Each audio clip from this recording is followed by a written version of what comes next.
You can't judge anyone based on purely stereotypes. If you do, you'll lose respect as well as your dignity. Listen to others first before judging. That'll make sure you always know both sides of the story. Mr. Horsefly was the new head of the Prairie Post Office. He had put a lot of time and effort into getting this highly respected position. He had even moved fields.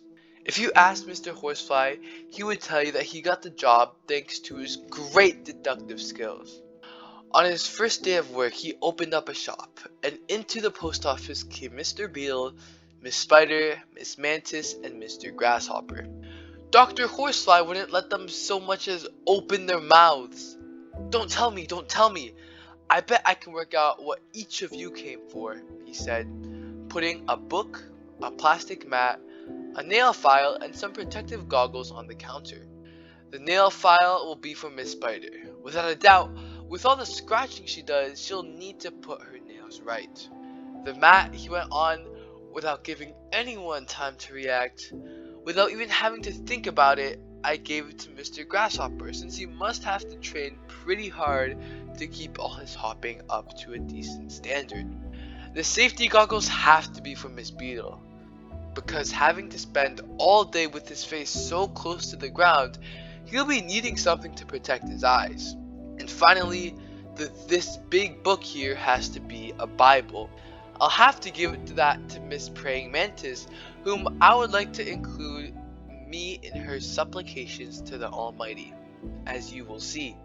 They didn't let him finish. The comment about the mantis, well known on the prairie for have changed her name from Miss Praying Mantis to simply Miss Mantis, was just too much for everyone, and they burst out laughing. Not much of a detective, are you? Said Mr. Grasshopper between chuckles. For a start, Miss Spider came for the book. She's very quiet and doesn't scratch a soul. The mat is for Mr. Beetle, who likes to sunbathe in his swimming pool and do it lying on his back. Mr. Mantis will, of course, want the nail file. She's a bit of a flirt, you know. And the protective goggles are for me. I'm not as young as I was, and I don't see too well. These days when I'm hopping on the grass, I get the odd black eye.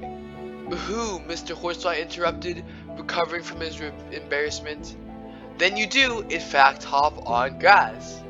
Yes, I do, answered the grasshopper. But you'll see, making your deductions based simply on prejudice leads to more misses than hits. How right he was. Just a few days later, after having met all the insects in person, Mr. Horsefly had a good laugh while telling the story about his deductions made from prejudice without yet having met a soul, and he understood that judging without knowing is a practice for fools.